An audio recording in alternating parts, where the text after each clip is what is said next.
was, nobody will watch it with me. Will you come on the show, please? This is before you were asked, Nikki. So I thought, all right, okay, I'll be a good friend, and it gave me an opportunity to give the series a second chance. When I was watching it with Rebecca, we were doing like 1 or 2 episodes a week, watching it together, and doing it online, keeping social distance. I just kept losing track of what episode we were on. I'm thinking, is this the third one? No, it's the second, or it's the fifth. And I was thinking it was the sixth. You know, my notes, I'm writing episode 1, episode 2. So in that sense, it dragged a little bit. No, I gained. I'm glad I watched it, but I can go into that later. You're commenting on the sameness of the episodes. That actually reminds me of something. Mm. One of the things that struck me is that every episode ends with the next week sort of trailer that has seems to become a bit of a standard in drama now. But what struck me is that often the next week trailer tells you practically nothing about what happens next week. Instead of giving you some idea, this is the story, this is the dilemma happening next week. Usually it's lots of faces of people looking intense or running with the boom, boom, boom bass drum beat going underneath it, and then it speeds up. Dun, dun, dun, dun, dun, dun, dun.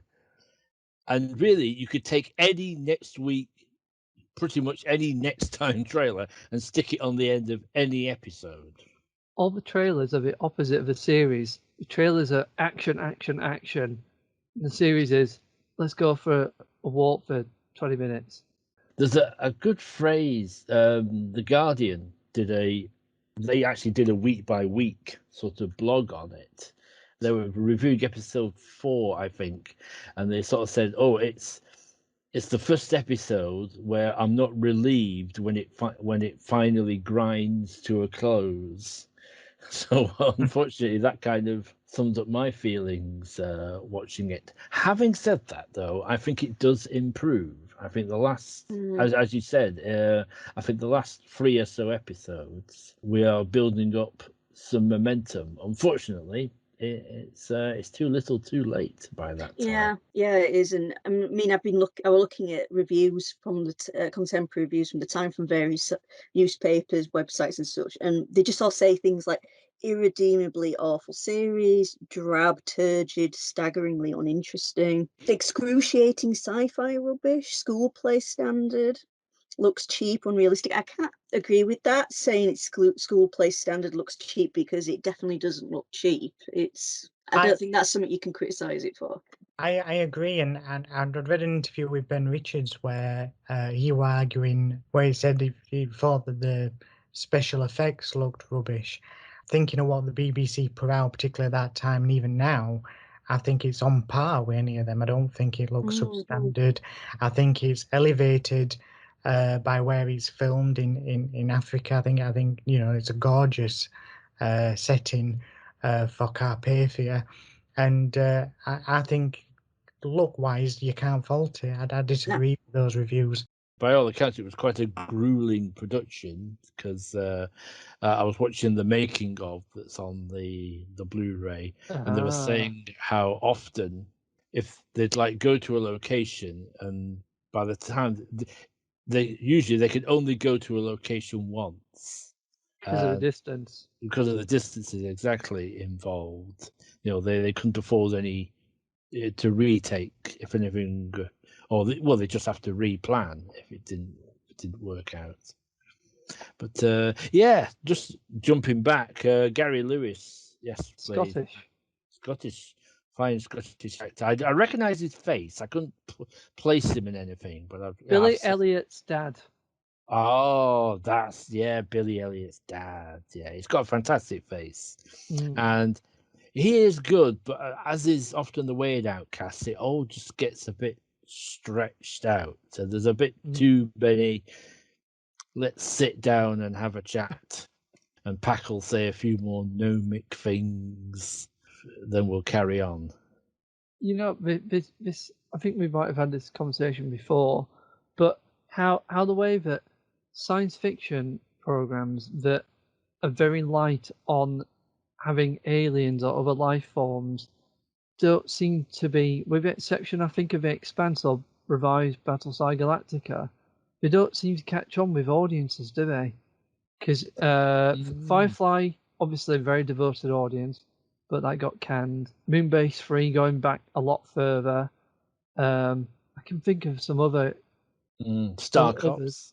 Star Cops, mind you, poor scheduling. But again, you're right. What is it about non-alien sci-fi that doesn't seem to catch on, and yet they have a devoted audience? I don't think there's an Outcast following. There's no Bring Back Outcasts or a fan group in the way that we have Browncoats, the Firefly, or even Blake 7.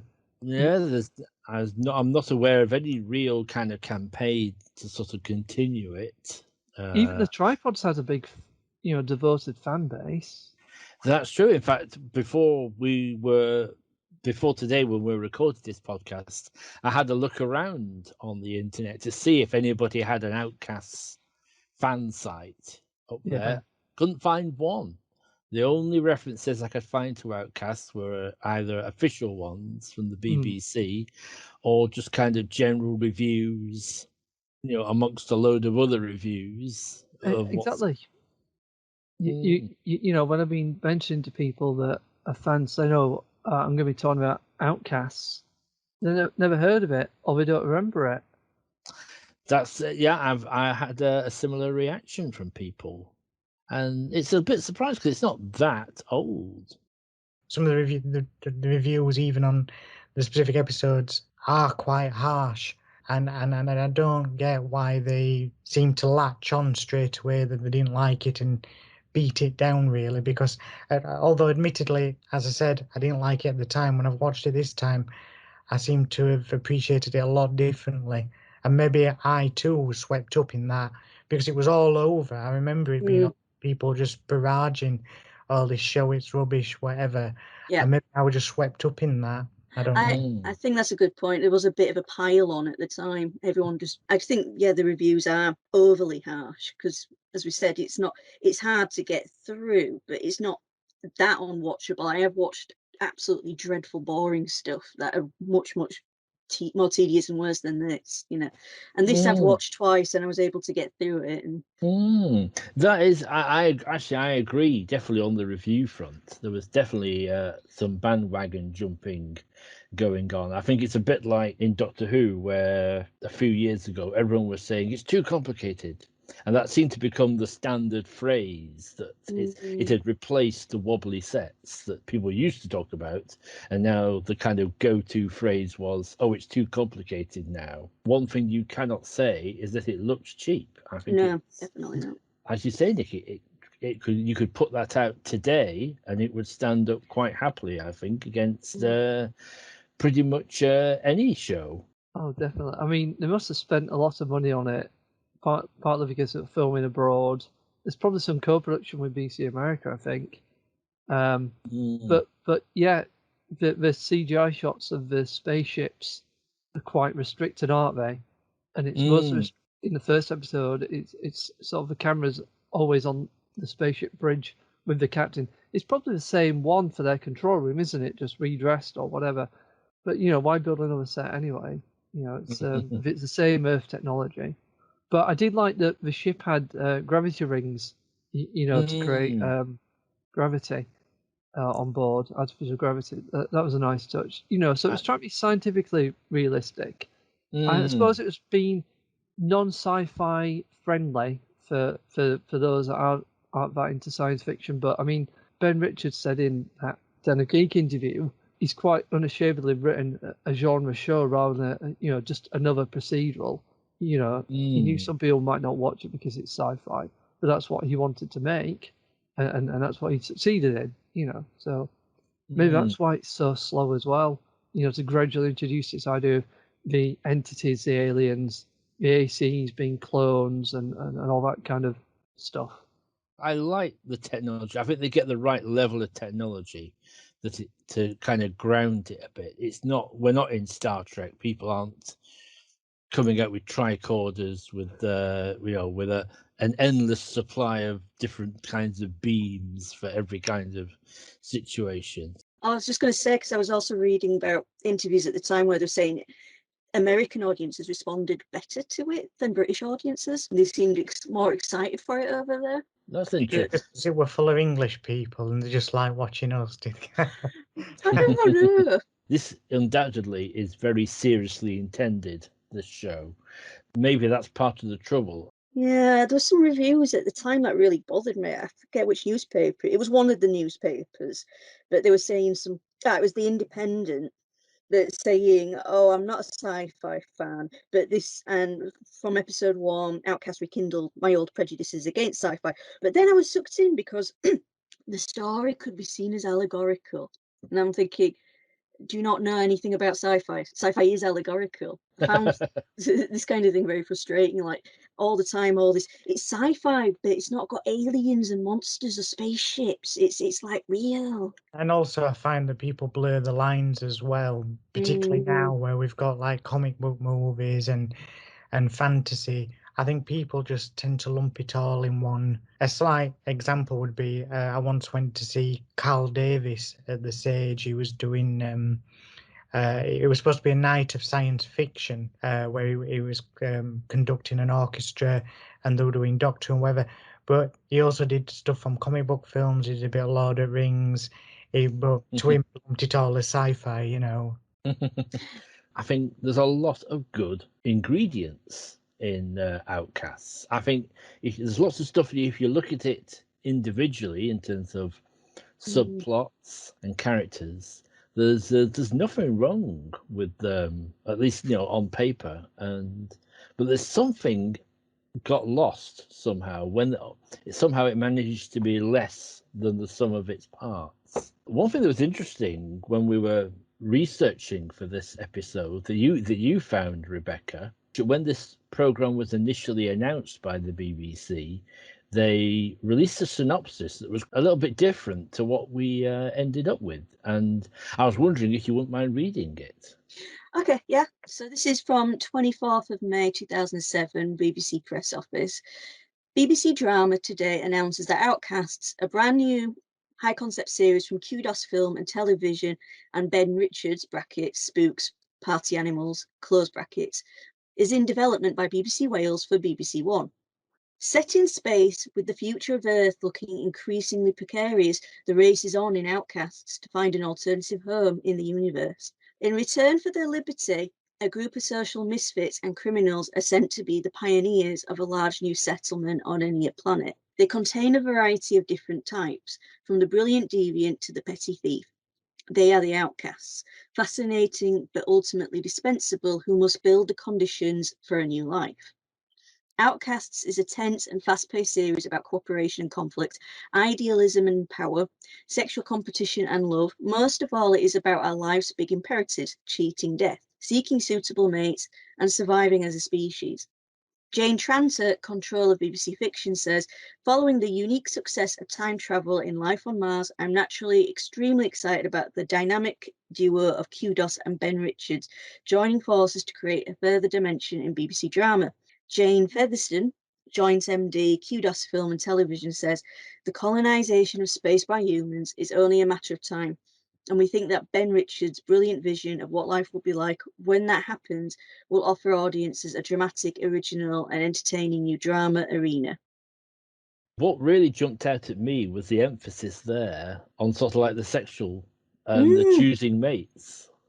Yeah, they make it sound like it's going to be, I don't know, like Skins or something, full of sex and... It's going to be Love Island in space. Yeah, and a lot of stuff, a lot of emphasis on all these people being deviants, criminals, thieves and stuff, which makes sense why it's called Outcasts, because that title suits the original press release, but I don't think it suits the actual show as well. No, I mean, you could argue certainly that the ACs are outcasts, but they're only part of the story. I think it is a case of the premise changed a bit from what it was at the time they wrote that press release. And because of some parts of it are there, but at that point, it sounds a bit too close, a bit literal to the whole sort of transportation to Australia. Yeah, it's like a Suicide Squad kind of thing, isn't it? That's a good way of putting it. In the actual show, it ended up being the creme de la creme, the elites, the best of the best. who got sent off, wasn't it? They keep it as a mystery. We never really find out what's going on Earth. No. Do you think that? I mean, would you like to speculate? What? I mean, they make references to things like fleeing destruction, nuclear conflict on Earth. There's something about a Shanghai uprising, Oslo talks, and something about San Francisco falling into the sea during an earthquake. So it's not quite clear whether it's environmental or nuclear or war or what. So that was something because at times I thought, here we are. This is the last of humanity. That sometimes seems to be the message, and at other times it's Earth's still there, but there's going to be no more spaceships coming. I mean, to me, it seems likely that there's probably been some sort of uprising, because it's interesting that trying to go back over my nose and just making sure I'm right, but it's very much a Western culture that has survived. And we particularly seeing like the Shanghai thing, it makes you wonder whether it was tensions between East and West, and East have took the Earth, so the West's gone out into space. Interesting. That's interesting. I mean, did you wonder perhaps if there are other colonies? Maybe that's a place it would have gone if it had lasted for more seasons. That there were rival colonies. I know what because I found what Ben Richards says he wanted it to be followed up with for season 2. I'm just finding my notes.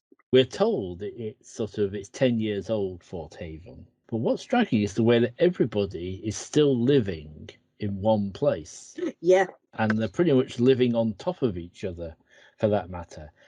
That would make sense if it was a genuinely hostile environment out there, or there were dangerous animals or something. But there's not. And you begin to, and I wonder if this is something that could have been explored. Why is Fort Haven surrounded with these huge walls? And there's a definite sense that people are discouraged from going outside. Going outside the town seems to be something that's very tightly controlled. You certainly don't get any impression that people are just going out for a walk. Initially, I associated that to the kicking out of the ACs, in the sense of maybe if we're confined, there's no chance of contamination with those survivors that are still out there. But then there's that episode where they go to the sea, where they follow that original pioneer to the sea, and they talk about how they've been told never to go to that specific place. I think do they call it a black zone or something like? Yeah, they called it. It was. This is episode 5. Yeah, but they never quite explain why they were told to stay away. What, were there a specific event, or is it just because those early pioneers saw the those remains that in episode 5, obviously you get that remains of the of the previous life forms that lived on Carpathia, and did they not want those people at Fort Haven to know, particularly early on when everything were probably still up in air? It's elements like that lack of clarity that just sort of, well, what are those reasons? They're a bit annoying, really. They called it the closed zone, and it was due to radiation, but as that pioneer pointed out, it wasn't as widespread as the leaders made out. There does seem to be a sense that the people, the authorities in charge, are sort of keeping the population in check. Yeah. With these kinds of stories, I'm struck by why we don't have any homesteaders. There are no farms or any kind of sort of outpost away from this concentrated. It's unusual because if you look in history at colonies, they expand, they spread out from the original base, and like you said, they'll have farmers and such. They do, but on Carpathia, it's just all stuck in this tiny little spot, and it's very strange. Like you said, they don't go out for a walk, they don't go to the beach or anything. But the thing is, the land isn't supporting their crops, so they're not ready to move out. There's no point. There aren't going to be any farms because they're having trouble growing food, because the aliens, are stopping plants growing as well. as humans reproducing.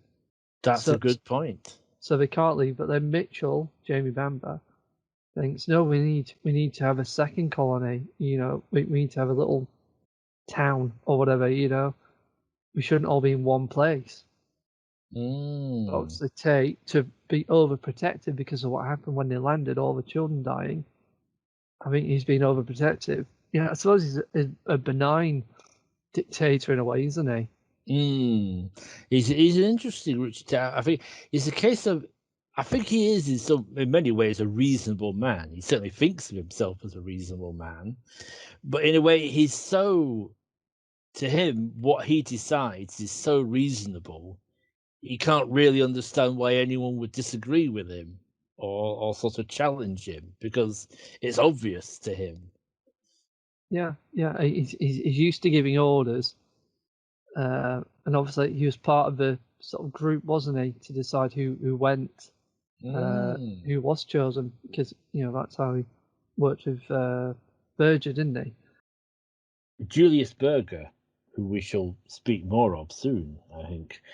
In some ways, it's a good thing you give your bad guys good arguments. It's a good bit of writing to do this. And when he says to Tate, your ideas are so small, you know, is this all you've achieved in 10 years? You partly thinks, well, he's kind of got a point, really. Yeah. You know, It's just so odd, this place, because it's like me and John were commenting on this all the time, going, why aren't there any land vehicles for getting around? They walk everywhere.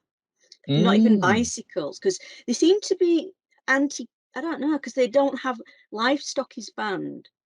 It's only got to be a vegetarian diet by the looks of it. So they seem to be anti-pollution. So it's like, well, why not have bicycles then, or rickshaws or something? You know, there's... That is a good point, actually. Why aren't there any? Why aren't there any vehicles? I hadn't, that hadn't actually occurred to me, but that is a good point. I mean, we're talking about. I think it might be worth going a bit positive and talking about what we like about Outcasts. I remember liking Caspest. He's probably the most interesting character in it. And I think the best. I remember saying at the time, episode 7 was probably the most fun we've had so far, where Cass is having and Fleur are doing some kind of runaround thing, one's trying to avoid the other, and all these secrets about Cass are coming out, and it's a bit like jumping, he's jumping through windows, avoiding people hiding and stuff, and Fleur's trying to track him down, and it just seemed quite fun, that episode. And it'd be nice to see more of that, because I feel like, the rest of the time I like the ship designs in it, and as we said before, the settings, the South African location filming is good. It looks good. Definitely, it was a good choice. Surprisingly, apparently they were initially thinking of it was going to be based in Wales, and they were doing filming in Wales. And whilst Wales has proved to be quite a versatile location, I think you would always know, really, we were still in the British Isles. Whereas if you go to South Africa, there's a different kind of light to it. I was thinking, I like the mysteries as well, because there's that mystery about the the skeletons, the bones, the remains of some kind of early humanoid thing, and then there's the mystery of what else is on this planet. How do we describe these amorphous entities? Well, that is a whole debate in itself. Again, they're kept very ambiguous, and there's nothing wrong with that in itself. Are they a race of advanced individuals, or is it something that comes directly from the planet? Is it a kind of Gaia type? Well, it chooses the forms of people that you're going to be friendly towards. So Tate, it's his children who tragically died, funnily enough, from the aliens killing them when they arrived. To speak to him now, he knows they're not ghosts because he doesn't believe in them, because he's a rational man, he's a scientist, isn't he? And then you've got Tate appearing as Tate to himself as well.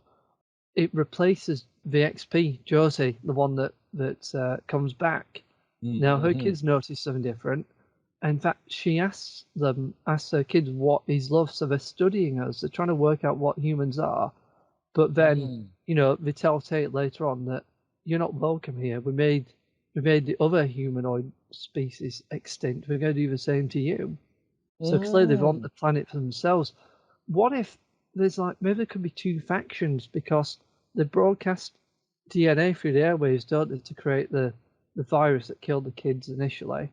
They do the same to stop plants growing and halt fertility in humans, and yet they do the same in the reverse. They help the ACs to become reproductive, don't they? When ACs were not made to have children. So there's two factions, maybe one that likes humans, one that doesn't.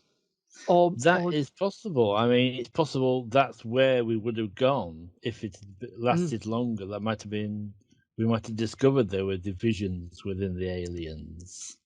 Or maybe they lived there before the other humanoids and they evolved. It's your Gaia theory is interesting, but I get the impression that if they appear as people, then there's individuals in this kind of entity race.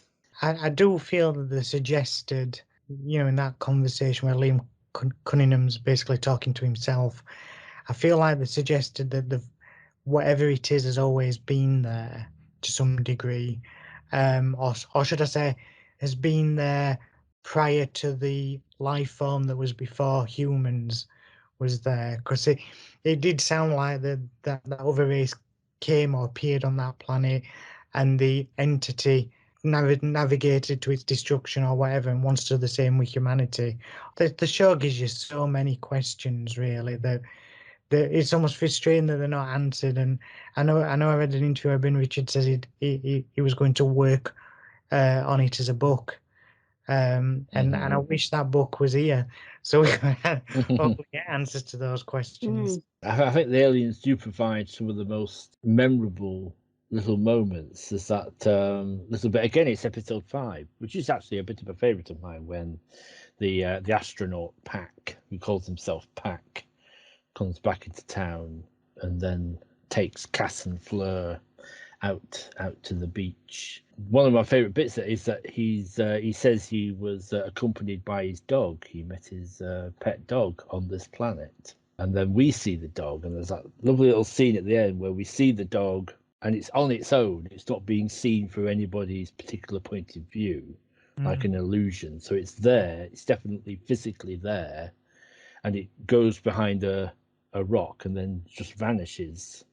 It's a lovely, eerie little moment, that, and I'd like to see more of that kind of moment. It made me think a little bit. Have either of you seen Solaris?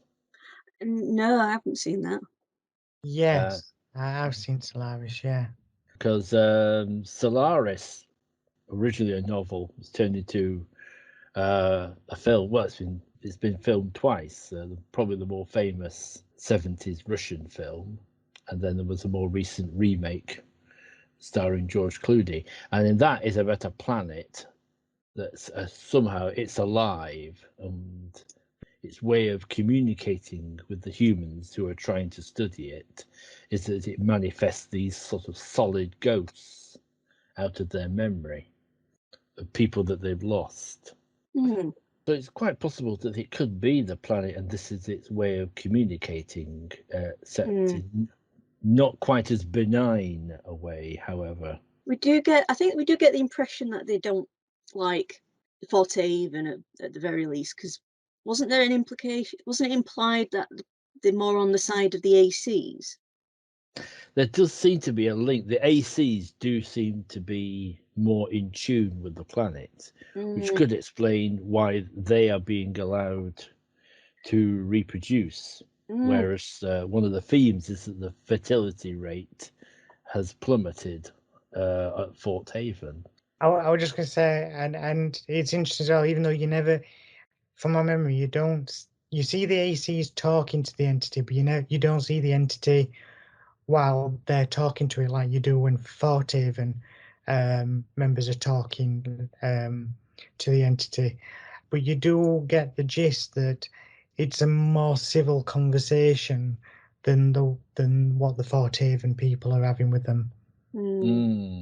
It's interesting, Gareth, that you said allowed to reproduce, because it's never said in the show what's causing the fertility problem, because it's also affecting the crop seeds as well, isn't it? That's true, and we discover that these aliens can sort of transmit DNA. We learn about this disease that wiped out a lot of, especially the children, soon after they landed on the planet. In the final episode, the colonies come under attack from another disease, and this time they're able to come up with a defense. If they are an alien race, then the majority of them are definitely against the humans.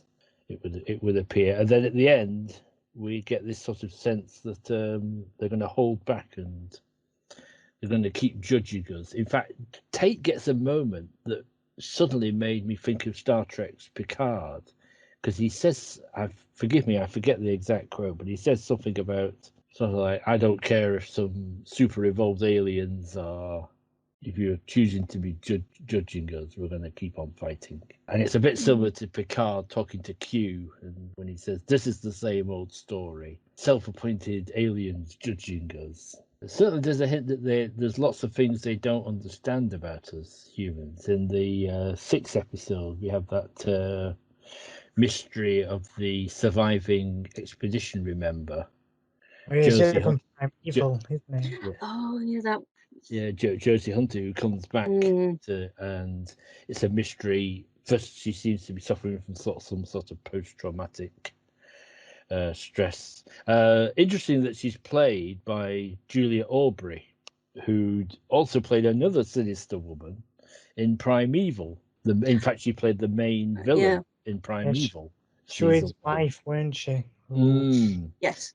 And I sort of thought, oh, have you become typecast now? Is playing, because she is actually very good at playing kind of women with that kind of 1,000-yard stare. There's those moments when she's kind of just sitting there looking at her children, and that is genuinely tense. Yes. Yeah, it was very good, that. I think it was good, actually, because what you're saying about being typecast, it actually showed a range, because when she's the real character, the emotion towards the children and the softness in her face, compared to that harsh version, which, as you say, we've seen before in Primeval, it was a nice contrast. But I think one of the main things I actually like about this show, and it links into what you were saying about Julius Berger's comment, is that every character is not clear cut. Like you could artificially sort of say, well, this group are the good guys, this group are the bad guys, but I don't think it's clear cut. Every good guy seems to have a major flaw, and quite a big flaw, not a case of the occasional do a bit of pickpocketing. It seems to be quite negative. And same, with Julius Berger, on season 1 alone, you really put Berger in the evil camp, but who knows what his true plan was, and maybe what he was working on could have been for the advantage of Fort Haven and survivors who are going to live in Carpathia. But we'll never know. There's always two sides to every character, and I really like that about it. That is one of the things I do like about the series. Like I said, on paper it should work really well, because most of these characters are quite interesting, and I do like that sort of grey areas. I mean, Julius Berger is a good example, because you're never quite sure, thanks to Eric Mabius's performance, how much he believes what he's saying at any moment. It's hard to tell whether he's just saying whatever needs to be said to advance his plan to ultimately be in charge. That seems to be his main driving force. And yet there are other times when you think maybe he does genuinely believe he is some kind of instrument of the universal spirit, as he calls it. Either way, it's dangerous. I think a theme that comes out of Outcasts is that often the most dangerous people are the people who think they're doing the right thing. President Tate, Richard Tate, is a classic example of this. I think it's really interesting that in the first episode, especially, he seems a fairly sort of decent, upstanding sort of character. But we keep discovering all these terrible things he's done. Sort of like he's very much a kind of for the greater good kind of a character.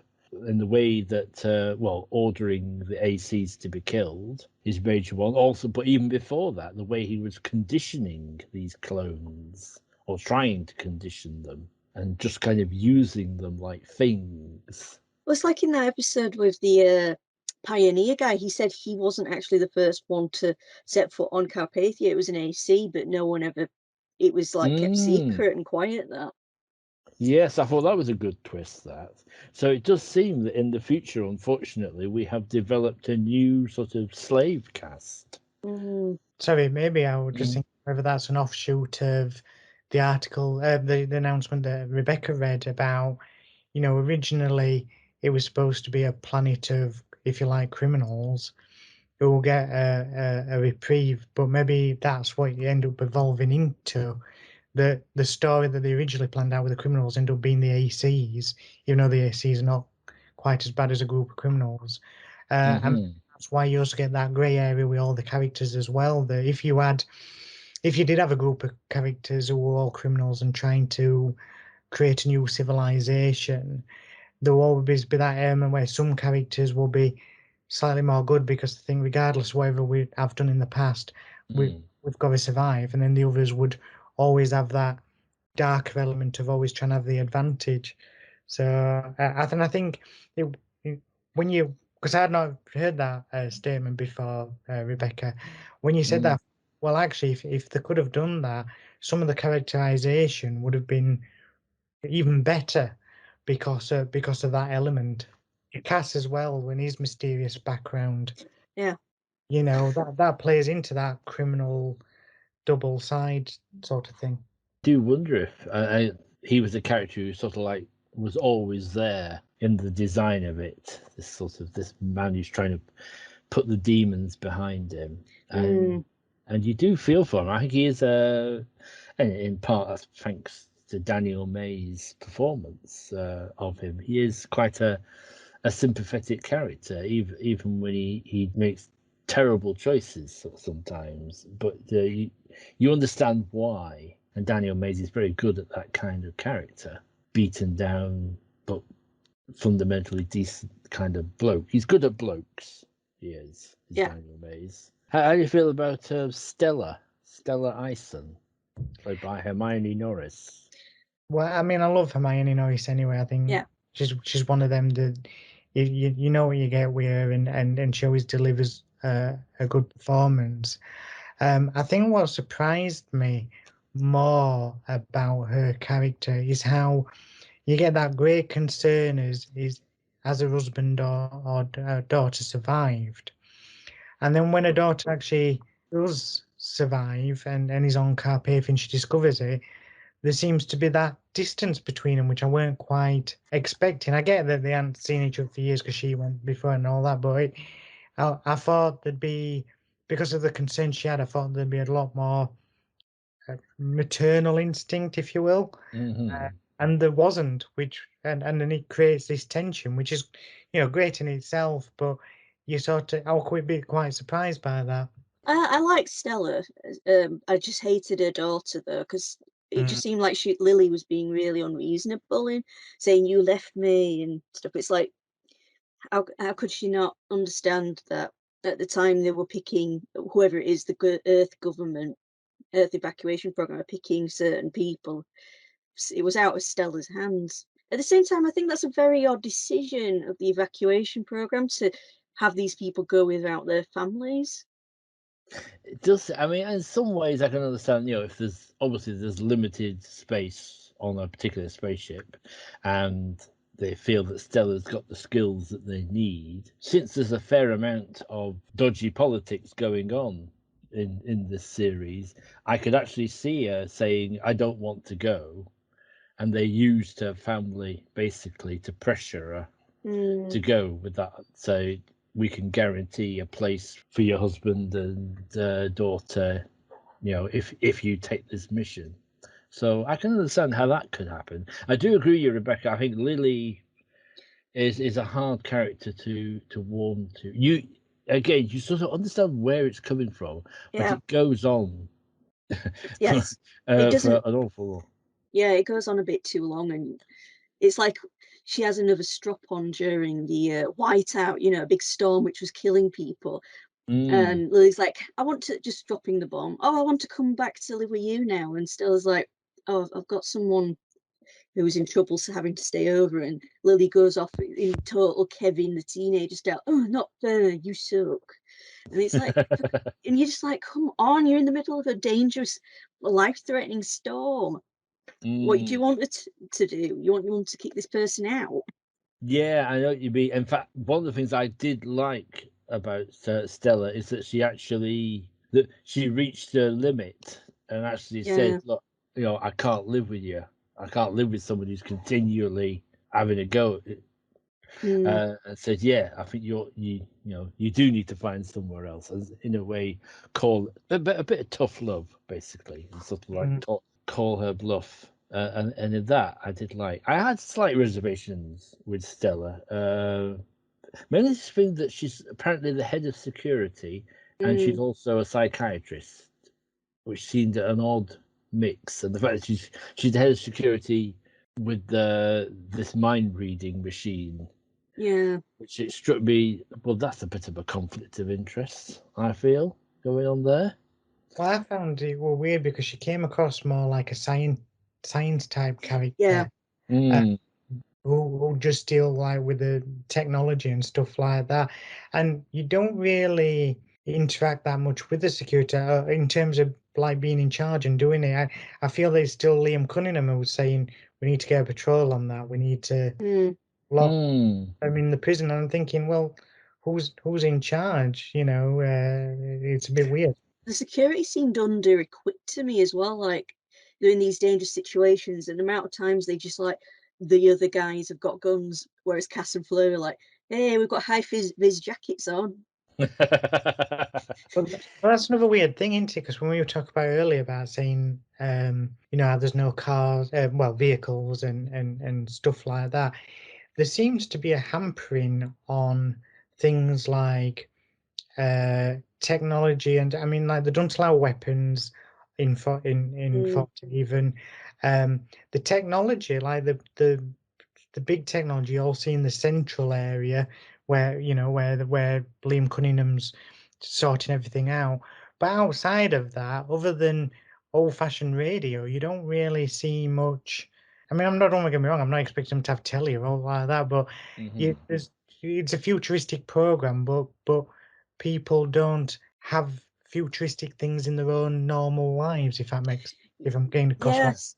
Yes, it's inconsistent because in episode, was it 5 where they went to the beach?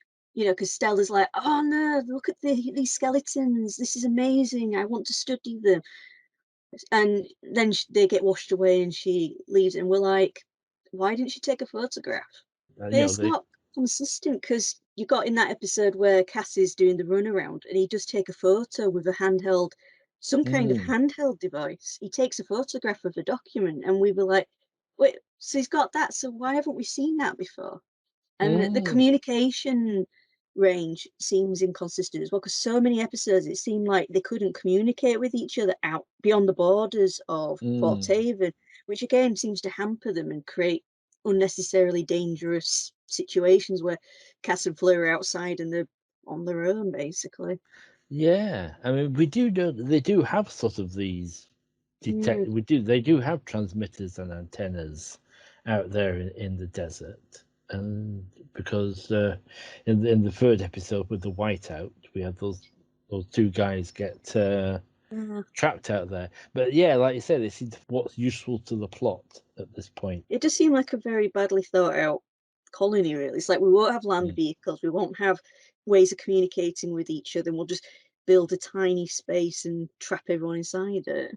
The idea that they've landed in the ship and then they take the ship apart to build the colony, that's good design, and I like the way it's reflected in the way the buildings look and everything. You can see sort of bits of ship scattered around the colony. You've got those elements where some areas look really rough, and particularly most of the housing looks rough, except for the central command, which I can I understand. You always get that, don't you? The ship's captain gets the nicest room of everyone else, but you think where like some of the materials I were like thinking, well, you know, they're limited to what they've got, what they can make, and they've only been there for 10 years, or the colony's only been there for 10 years, but yet you do have that really nice area and the really rubbish area. And if you're in the nice area, like when you see Cass's room and he's got like the nice silky looking sheets and all that, and you just think, well, how's that?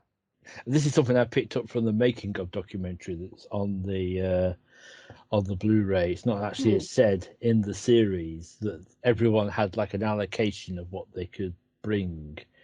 In the case of Tipper, the young man who's the mathematical genius, that he's like used nearly all his allocation on vinyl. Why? So that's why he sort of set himself up as a DJ. So I suppose it could be that Cass brought his nice bedding with him, possibly. But mentioning it, I did really like that character. I just enjoy it. When he was on screen, he was enjoyable to watch, and then when you get that extra element that actually he's quite a bit of a genius, he just hides it. You just give him a different dimension because it's like not what you expect, and then it just makes him even more interesting. He definitely grew on me over the series. He's a bit well, it's part of his character. He's pretty much in love with himself. He definitely sort of sees himself as this kind of roguish rebel who's devastating with the ladies at the start. But yeah, once you find out a bit more about him and his history, he definitely grew on me over the series. Just trying to talk about Fleur Morgan. Yeah, because she turned out to be, she was in, what was it called? The Omega File. It was, so she was in AC as well, wasn't she? It's a very nice performance from he Yeah, I said. like Fleur. I like it a lot, yeah. Yeah, by Amy Manson. I don't think I've really seen her in anything else, really. No, when I went to Europe, I saw that she's done some stuff in America more recently, but she might be one of them that sort of you always get one actor, don't you? Sort of is in lots of things, but you don't notice them, and it's not because they're bad at acting or anything like that. They just seem to fade into the sound in a natural way. But she was great in Outcasts. I love the teasing between her and Cass, and then the next bit where she has the fling with the security chap, Jack Holt. Holt, yeah. There were a lot of different elements to her that it was good. Seeing she's been in a lot of stuff I've watched, but yeah, it's all from quite a while ago now. So like Desperate Romantics, Torchwood, Misfits, Atlantis, bit parts and stuff. So she's done quite a lot of stuff I've seen. Despite a lot of great actors, including Liam Cunningham, I just didn't really warm to any of them apart from Daniel Mays as Cass. He's the only one who seemed to have any kind of humour, which obviously we mentioned, but just some kind of likability. I don't know how cliched the reformed criminal is, but it's a good character and he plays it well. And Fleur just feels like a wet blanket half the time. Kind of, oh no, I don't know what to do. Do I go talk to the ACs or do I do what Tate wants? And then obviously it turns out she was technically one of his children, one of the advanced ACs. But honestly, I just didn't like any of them, and I'm jumping on the bandwagon. Lily was awful. She is sort of like more. She's like more than being a normally annoying teenager. She's a very self-centered madam.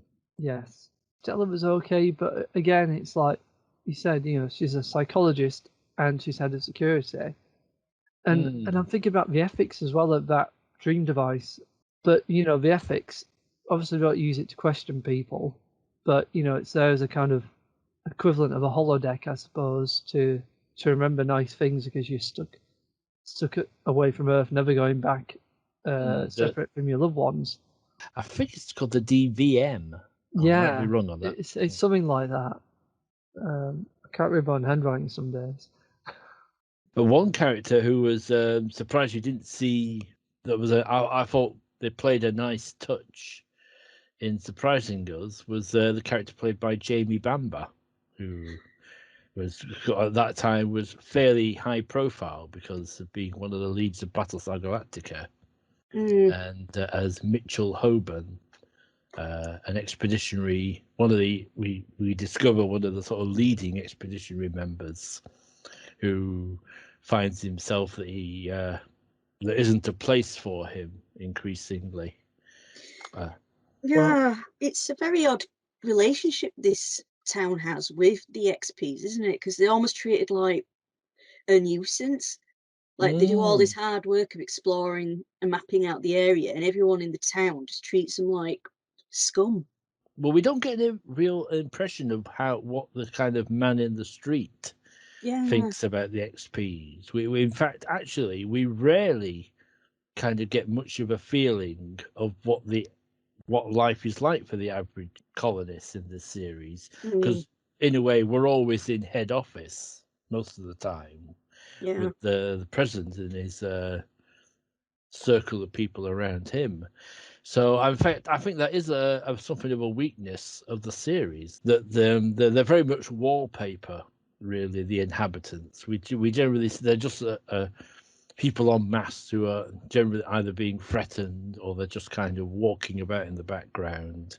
And or being, it seems, easily misled by Julius Berger or by Diamonds. Actually, the Diamonds incident, I think one of the things I quite liked about that is that we were finally getting to see a bit more of day-to-day life in the colony. Yeah, that was an interesting one, because it's like, okay, so they have a currency system on this planet, and so it's like, so diamonds seem to have some kind of value. But you couldn't understand why, could you? You couldn't.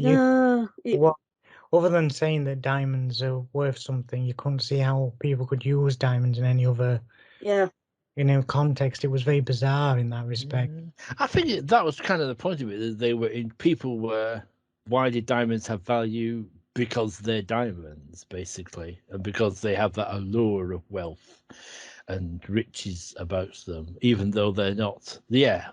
Unless you want to cut some glass somewhere or something like that, they are not that practical. But although I must admit, I was a little bit surprised about how incensed the people in charge seemed to get about the diamonds. Very, very quickly. It was like, oh no, this is something we can't control, these diamonds, so we must get rid of them, outlaw them as soon as possible.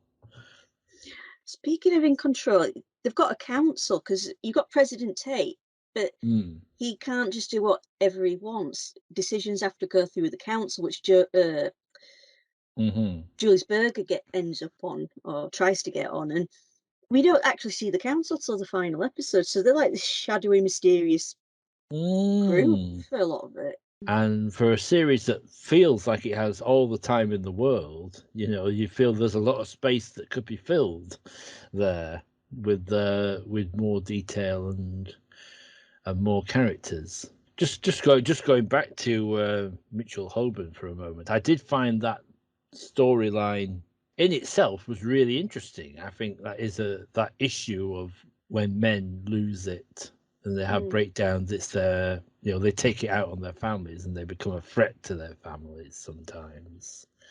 I think that is a real issue, and I think that was handled quite well. It's just somehow in that first, but somehow for that first episode, because it's the sort of main subplot of the first episode, it was sort of the wrong place. Maybe that was a story that should have been told a little bit later on. Yeah. Or whether as well, because obviously there's the interview with Ben Richards where he says they wish he'd somehow made episodes 1 and 2 like a pilot episode, a longer. And so you've got the bigger narrative of those two storylines together. Maybe that would have give you a wider context to this world that we're watching. I did wonder. I was been thinking about this. How I would fix anyway that get people in. Fix those first 2 episodes. Part of me thinks maybe do some real compression, possibly the whole business with the last colony ship, approach to the planet, almost have that almost as the prologue. That's like kind of like the pre-credit sequence, and have it destroyed before the titles roll, and then you could bring in the hunting for survivors and all that episode 2 stuff about the hunting for the survivors, and bring that into the first episode. Maybe bringing some more of the mysteries a bit further into the first episode, or seeding them better, because it's too much of a slow burn. It's a very slow burn. Yes, it doesn't hook you in quick enough.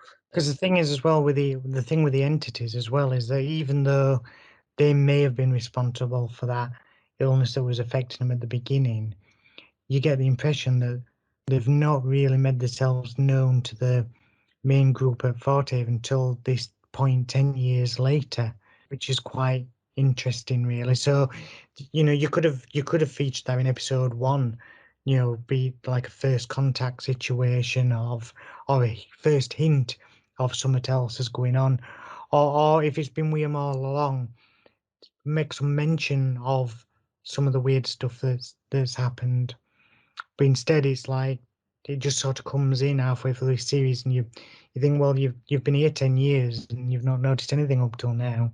Yes, I actually I agree. I think first episode definitely should have had a bit more explicit alien weirdness going on to it. Not too much, but it's too subtle. I mean, I assume the business with the boy talking about Tiger burning bright, that was something to do with linking to the aliens. Although that whole thread, we never see that boy again. I was just going to say I'd cut that stuff with the boy saying Tiger burning bright, because it never feels like it gets paid off. No. Exactly, and but you feel like it's meant to be going somewhere in that episode, or that boy is going to become a significant character, and neither thing happens. So I think, yes, bringing in and I think that might get the audience in a way reassured that it's not just going to be about grumpy people standing in a desolate bit of South Africa. Like maybe they could have had the cliffhanger of the first episode, someone discovering the humanoid remains, hominid remains, and then maybe it being covered up or something, and as while they're like, what's going on, this is a mystery, and maybe get that as a hook as well, saying, look, there's weird stuff going on and there's cover-ups and things. And yeah, I really like that idea but we the audience know there's alien weirdness going on here. I think that next podcast for you, Gareth, it should be just us replaying Outcasts, but the way it should have been. The way it should have been. Yeah, because maybe they could have tied that in with why the XPs were going off on one, because at that point you're kind of like, well, what is the beef exactly between the XPs and Pass? And maybe they could have tied that in with the idea of having a cover up with the hominid remains or something.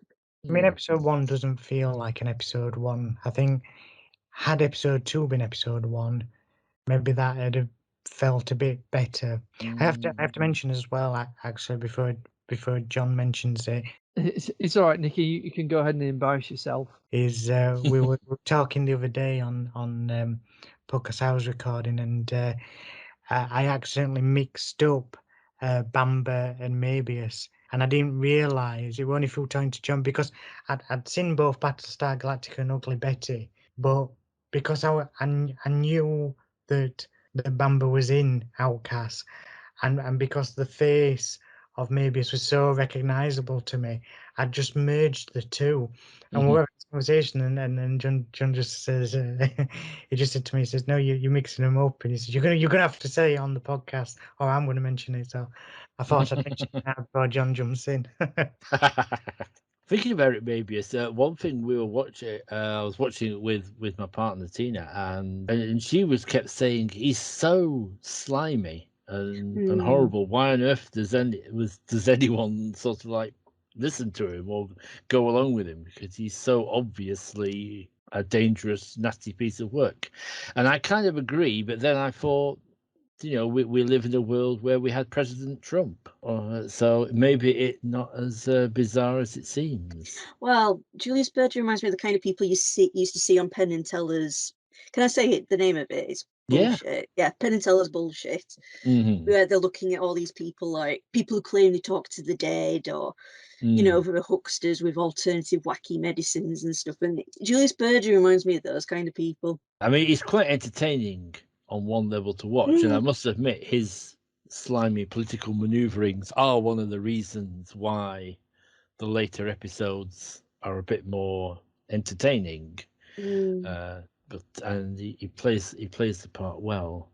Yeah, amount of times when watching it, and I'd keep pausing it and say, "John, I hate him so much. Oh, I hate that guy." Yeah, Julius Berger. Now, I watched some of Ugly Betty, just because my wife was watching it. I was in the room. I think it was half likable in Ugly Betty. I don't think it was quite with JR. I think it was like the owner's son or something, kind of overprivileged white guy. But I think he liked Betty because I think she was his personal assistant, I think. Mm-hmm. So again, they've brought. Well, he is the renter yank of this series, isn't he?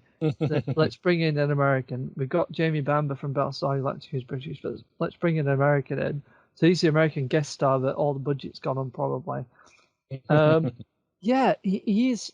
I didn't like him from the beginning, which I suppose is good writing and acting, but he's kind of false religion. I don't think he's religious at all. He's using that to get to people. But it reminded me, and funnily enough, reminded me of Battlestar Galactica, when Gaius Baltar started his own religious cult in opposition of Laura Rose and Adama's running the fleet. He's got this one true God thing going, hasn't he? Making radio broadcasts and surrounded by women. Just the whole Julius Berger doing his religious gathering was the same thing. Getting a place on the council through his influence for Hamter Baltar. He was elected as a representative of his planet on the Council of 12. I don't know how much of that was in Ben Richards' mind, but obviously it must have been in the back of it, because I would presume if he wants to write science fiction, he must be an aficionado of some kind. Because me and John were watching together. Yeah, amount of times I'd just be like, "I hate him." I think that's an example of good writing that we do. Yeah, despite every time someone goes along with him, you're sort of thinking, no, why is he convincing people? Yeah, it's very good, isn't it? I mean, like you said about Trump, it's playing on people's wants and needs, isn't he? He finds those weaknesses and plays on them, as well as the opportunistic things of the events that just happen to happen that particular week.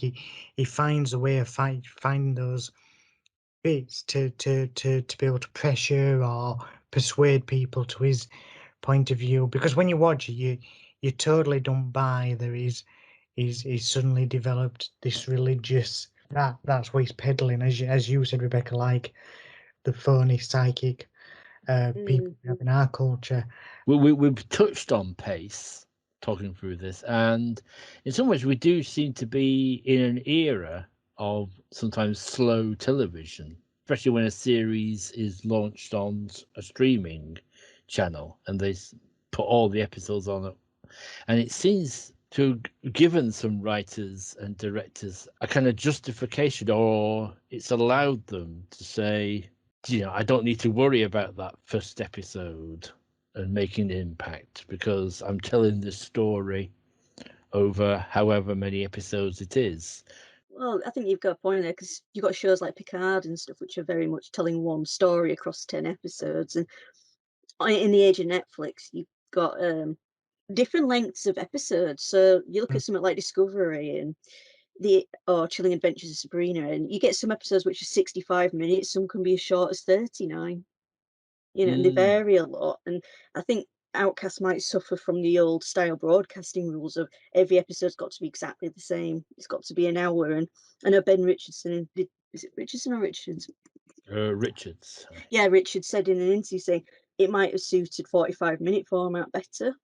with a 90-minute opener. I agree. I think that's the interview that he does in Den of Geek, which Yeah. is a really. I can certainly recommend people reading that interview if they want to find out more about Outcasts and the thinking behind it. It is a fascinating and quite frank interview with Ben Richards about the series.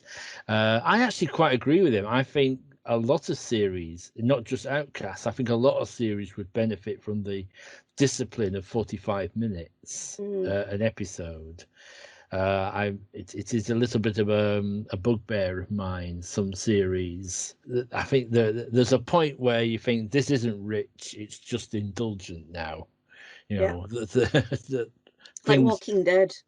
I think they have too many episodes per season because I lost interest because you'd have these brief moments of brilliance in Walking Dead that go, this is what I'm here for, and then lots and lots of scenes of people just staring into the trees being miserable. I think it's finding that balance into it. I mean, you know, like I know as you are, Gareth, and I'm sure you are, Rebecca, a Doctor Who fan, and there's some episodes you watch that feel a bit pow pow pow, and a lot of action, but it's actually not told any story. And then there's some episodes where seemingly nothing happens, and I think it's great that shows, particularly on streaming service, have that freedom to breathe, if you will. You're right. It's just the right balance of telling your story, giving an audience an entertaining hour or whatever you want, but having that good balance in there. A good first episode is still really important. Going back to that Den of Geek interview with Ben Richards, he does talk about what he wants to do in season 2, or what he wanted to do, and he said it would have been a battle for Carpathia, being fought on various fronts with casualties among the main cast.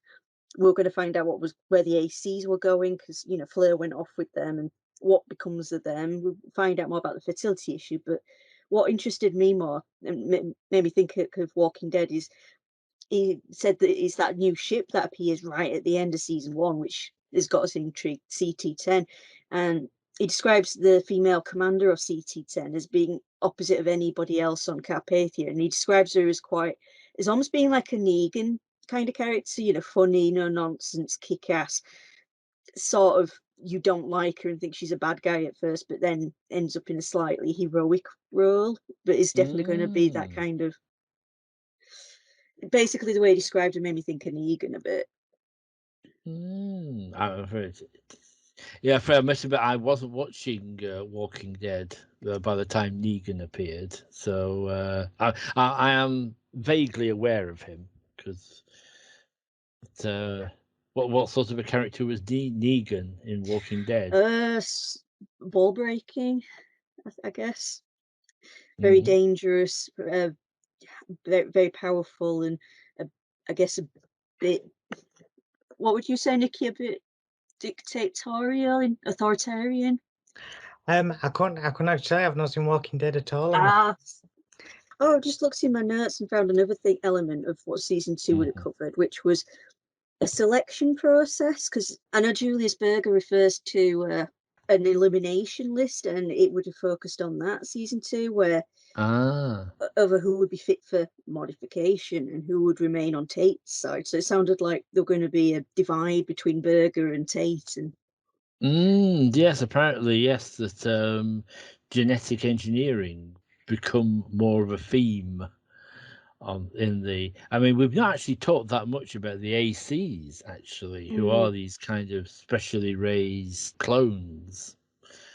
I think the impression I get they're a bit like the replicants in Blade Runner, and that they arrive as adults. They haven't had a childhood or anything, so they sort of come out fully grown from pods of some kind. Yeah, it is a bit vague on the early start, isn't it? And there's a scene where Fleur and Rudy are heading back to the camp, and Rudy is full of resentment with some justification. And I think that's a nice bit of writing to see. You could genuinely see the AC's point about why they should hate Tate and the colony that he represents. he's talking about his grievances, and that Tate ordered their destruction, and now they're going to destroy. He sounds like he's quite happy to go to war with Fort Haven, and Fleur says, "What's the point of that?" Rudy says, "Well, he started it," and Fleur laughs at this, and he goes completely blaze of anger at this, that she's laughing at him. And because he's not had a childhood, and there's stuff he doesn't understand about, he doesn't hear the childishness of what he's just said, and he's genuinely confused and bewildered. And I thought that was a really interesting insight into what the ACs are like. And that's interesting, given because Fleur didn't have a childhood either, did she? So is she a later? I don't know how to word this. Later model of these ACs? Or could she have had memories implanted? Yeah. Yeah, again, we're going back to Blade Runner again, with this sense of they might have had memories added so that to give them a psychological base and make them easier to control. And less noticeable, I guess, because no one sussed on Fleur, did they? No, that is true. To some extent, she seems to have been one of the most successful of these experiments that Richard Tate seems to have been very much involved in. We don't quite work out whether he's one of the originators of this process or he's come along later on in it. Again, that was something that perhaps would have been explored in later on in the series. Yeah, I'm trying to. This is one of the things the series is a bit vague on, and I remember debating a lot of this with John, which is how much do the people of Fort Haven know about the ACs before all this all kicks off in the show? Because we're told there was a disease about 5 years ago. The ACs got blamed for it. The XPs were told to take them out and kill them. Were the general public aware that these ACs existed? And another spanner in the works is Pac saying the first man to set foot on, first person to set foot on Carpathia was an AC. So that implies ACs existed before. Oh yeah, I think definitely they existed on Earth before we got to this planet. That's the impression I get, and I think the fact that the whole community gets so paranoid about them. So there does seem to be a sort of general knowledge that these kinds of people exist.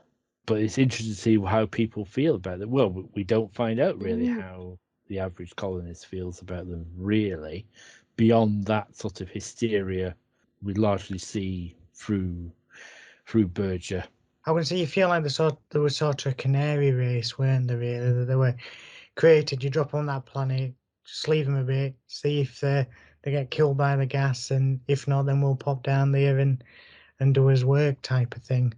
I think that's some of the element that I got from that. But it's interesting we're doing the Fleur storyline, because obviously we've talked that Jamie Bamber was in it from Battlestar Galactica, and it makes you wonder if they've done that sort of Battlestar Galactica element of he's a Cylon type of thing, and whether other characters would have been discovered as being ACs. Yeah, good point. Yeah. So Outcasts was undoubtedly it was not a success with the mainstream audience, or in fact with the science fiction audience, as it turned out. And I was wondering about this, and I was wondering, a lot of the science fiction shows that are a success have a strong vein of humor in them. Certainly Doctor Who did, and Star Trek as traditionally Star Trek had a fair amount of humor in it. And actually it relates what you were saying about comic book movies early on. I think one of the reasons Marvel has been so successful with its films is that it's always kind of, you can't go too far in a Marvel film without them making a joke about it. Just science fiction always has to kind of not take itself seriously, or sort of say we're in on the joke to the audience. I'm gonna say I don't think it always sci-fi needs to always have winking at the camera and jokes to be good. I mean, look at some early sci-fi like Quatermass, that's pretty serious and hard, and I like that. And you've got John Pertwee's first season, which is very, quite. I mean, he's arguably the most serious Doctor. Those early episodes like Ambassadors of Death, are played very straight. There's no joking about or anything, and they're quite like that. I think it's our audience's taste have changed though, isn't it? Like, I think, everything was very dramaful when you think of the Quatermass era, really, in terms of television. But I still think some of the best shows, when they take themselves seriously, are the ones that shine. I mean, personally, as a kid, I'd watched the original Star Trek and seen a bit of TNG and not really watched the rest. And a couple of years ago, me and my partner made a deal, and she agreed to watch all of Doctor Who, and I'd watch all of Star Trek, because she's a Trekkie and I'm a Whovian. And DS9 is my favourite era, and I think, don't get me wrong, they have those lighter episodes, like in a lot of those long shows do, but it's that darker element that makes it so, or should I say the straighter element. I mean, when it's serious, it is serious. It doesn't, and I like that when shows do that, where they can have, instead of trying to all the episodes be the same, they can have very serious episodes and then some light-hearted episodes. But then you look at something like The Expanse, which is managing to carry on to survive through the streaming services. Obviously, it started on Sci-Fi, then Netflix, now Amazon, and that is completely serious. There's not much humour in that at all, or anything light-hearted that would keep someone who just wants to have something on in the background while they're doing the knitting. You can't. You've got to watch every minute of that. So I do think you can have it. It's just how much of the audience is there for it these days. The Outcast, perhaps it sort of needed some more humour in it.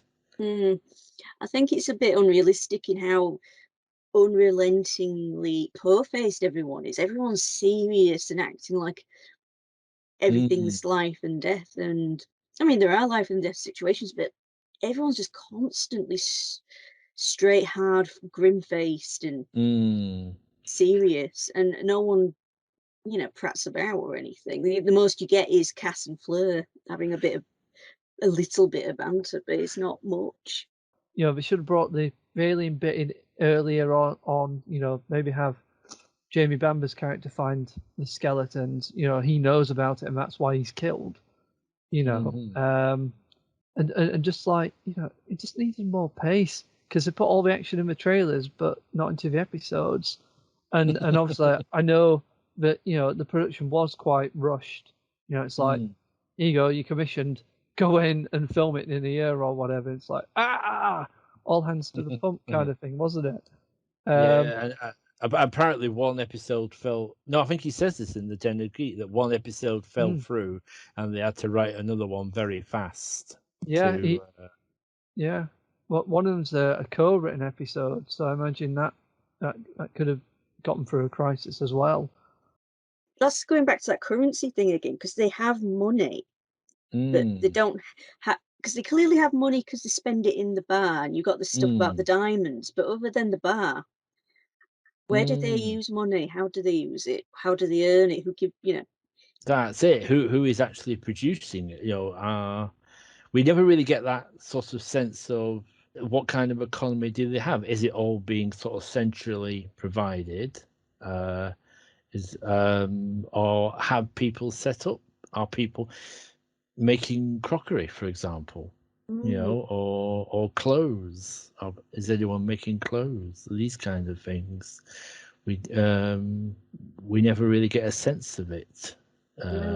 So the other thing I thought is, but the only criticism of Outcasts that Ben Richards tries to challenge, that I did disagree with him, is that there was the criticism of that you've got that middle class elite, and not so much your lower class. It's very much that class system.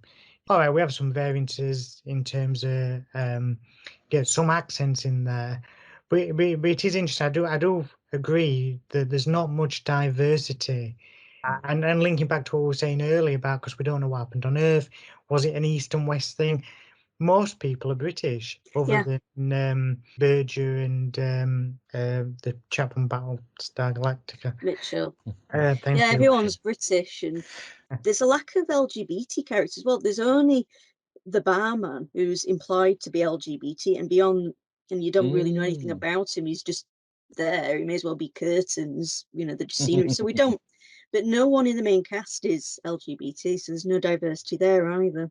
It's surprising. I think it's more probably an unconscious bias effect happening there. But you certainly, if you'd think if it was being made now, yeah, it would be a different makeup of the cast, I think. There are plenty of female characters, which is good to see. So it's not. That is a good thing. Yes, there's a lot. And I would say decently written female characters as well. Mm. Maybe not, Not Lily. No, not Lily. But you do get some really complex, and they're not just there type of thing. It is a proper character. I think we're coming round to final thoughts, I think, on Outcasts. So I'll turn to you first, Rebecca, and I'll say, how would you sum up Outcasts in a few words? I'd say, it's got quite a few of the right ingredients, but it doesn't quite mix well, and it has potential, and it gets most interesting at the end with that cliffhanger of who's this mysterious ship, why have they kept themselves secret and only revealed themselves at the end, and you want to know more about that. There's stuff you want to know more about, but you don't feel like the mysteries get enough attention, and there's just a lot of nothing in between, a lot of padding. Yeah, totally agree. I think it's a show that's visually stunning. It's got a lot of elements that can keep your interest.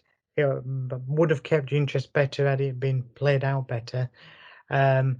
Worth a watch, and it does leave you wanting more at the end, I think. Or I felt this time round, I felt that way. I did want to know what was coming in next season. It's just a shame we don't get it, really. Yeah, just summing up, I just think it was a failed experiment. I mean, obviously the BBC and other broadcasters had got more bold and were willing to give sci-fi more of a chance because of Doctor Who's success. Only what, 5 years before this, so 5-6 years. Yeah, it's a failed experiment, and it is a shame that it ended on a cliffhanger, and it just had no mercy. I think moving it from a Monday, Tuesday to Sunday possibly didn't help the ratings, but then Ben Richards said it actually did. So what do I know? But I don't regret watching it. I'm not holding a vendetta against you, Rebecca, for making me watch it. But I just think it was too slow. It needed to spread its story out by bringing things in earlier.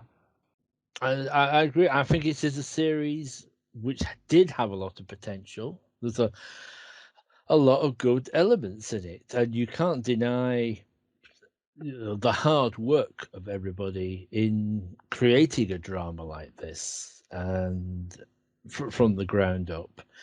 A lot of the characters are pretty well rounded and interesting, but somehow the whole thing gets weighed down with this sense of, in fact, it's not even exciting sort of a gloom, if there is such a thing as, there's just a sort of gloom about it all, and it's that makes nearly every episode a bit of a trudge through. I think what epitomized it for me was, I think might be Stella asking Tate, say, do you ever dream of back home on Earth? And Tate responds with, I don't dream of places, I dream of people. And it's like, you can dream about both, mate. Why sound so deadly serious? You're just talking about dreams. Dreams are weird. And he's like, I don't dream of places. I just thought, why is he talking like that? It just felt Yeah. weird. Weirdly serious when you just talk about, oh, I had a weird dream last night about, I don't know, Liverpool. Yeah, I think you put your finger. I think that is actually a good quote that sums up what is kind of the problem with Outcast. There's a pretentiousness of hanging over it that stops it ever properly taking flight, or at least giving people enough confidence to give it that second season that would have ironed out some of the problems. Like I said, part of me, if he had written that novel that he spoke about writing, at this point, I might have been interested in picking it up to find out what happened. Yeah. What happened next? I'd read it. So I wonder why that never materialised. I suspect he just got too busy with other projects because certainly, all the sort of main behind the scenes people in terms of the producers and directors have all gone on to other prestigious, glossy TV productions. It doesn't seem to have harmed anybody's careers, really. Outcasts. No, it's because nobody remembers it, Gareth. But I don't want to be cruel. This isn't the Cane Big podcast where we come to bury Outcasts. So, thank you very much there. Before we finish, I really want to find out a bit more because both of you have got very interesting podcast projects of your own that you're starting up. And I would love to hear a bit more about them. So, Nikki, I believe yours is called Unended. Do you want to tell us a bit more about it? Sure. Well, basically, I got the idea while watching Dark Skies, which was a 90s series. And I did that thing like we've done with Outcast, of wondering where it would have gone on. And then I thought, well, wouldn't it be a great idea to look at shows that didn't get an ending and explore what might have been had it continued? Unfortunately, due to unforeseen circumstances, it's been a bit delayed. We've recorded one episode now. We've got some planned, which Rebecca has kindly agreed to be in an episode, and I know Gareth, you've suggested that you will, and I'm looking forward to finally getting it out there. I can't give you a date right now just because I'm worried that something else is going to creep right corner, but hopefully coming soon. Yes, thank you for the invitation. I am looking forward to that. And Rebecca, you are part of a team who are bringing together the Tripods cast. So... Yeah, me and John and my sister Danielle we do a book club, and a few months ago we were reading. John had chosen the Tripods trilogy and kind of slipped it through the back door. It was literally last minute in a meeting where my sister's like, "Wait a minute, we haven't chosen next month's book," and John was like, "Oh, Tripods," and she's like, "Okay then," and we kind of left it to last minute because I knew he was going to choose Tripods, and we left it to last minute because my sister is so resistant to sci-fi. If you say, "Oh, it's a sci-fi book," she'd have turned her nose up and gone, "No." But she loved it, and she said, if you'd have told me it was a young adult dystopian series from the get-go, she'd have been right on board with it. But because she had this idea of sci-fi in her head, it turns her off. But she really fell in love with Tripods. And so inspired by, not jumping on the bandwagon at all, Rebecca, her sister Danny, and I are going to be doing a podcast on the Tripods called Tripods Cast. I started showing her the TV series, and she got addicted to that as well, and wants to, she's got very into it. So we're doing the Tripods Cast where we're going to talk about the books, the TV show, and other things as well, like the comics, maybe the game as well. We're starting very soon, but we have a few things on social media. So we're on Twitter at TripodsCast, Reddit r/TripodsCast, and on Facebook as TripodsCast. Right. Well, I'll make sure I get those links into the episode description. Thank you, and keep them peeled. We'll be unveiling a trailer just to keep people sated to prove that we are legit very soon. That sounds fascinating. I can't wait to hear that. Oh, I'm glad. There you go. So, well, I think it just remains for me to say thank you very much to yourselves, Nikki and Rebecca and John, and thank you for taking the time to not only talk about Outcasts but to watch it all again as well. So, I hope you've enjoyed it. Yeah, thank you. It's been fun. It's been fun talking about it. Thanks, Gareth. Yeah, and thanks for inviting us. And yeah, it has been great to rewatch it. As I say, I weren't looking forward to it, but I'm really glad I did rewatch. Yeah. Thank you, Gareth. You should rename this the Outcast podcast because there needs to be an Outcast fandom, so this could be your spin-off for the series 2. I'm not ready to fly the flag and campaign for the return of Outcasts. In fact, maybe you could just call it Outcast rather than Outcast Podcast. You know, if that's too much of a mouthful. Thank you for listening, and I'll see you again in the future. You have been listening to Very British Futures, hosted by Gareth Preston and featuring special guests John Isles, Nikki Smalley, and Dr. Rebecca Ray. Music by Chattery Art. You can follow us on Twitter at FuturesVery and visit garethpreston.blog for more news and reviews. This is the last episode of Season 1, and I want to thank all the marvellous guests who've taken the time to watch these shows and contribute to this podcast. As much as I'm enjoying producing this series, I need to put it on hiatus for a few months so I can concentrate on other work. However, the podcast will be back next year with returning guests and new voices. Already there are some good episodes planned on programmes including Day of the Triffids, A for Andromeda, Sapphire and Steel, and The Aliens, amongst others. Until then, goodbye for now.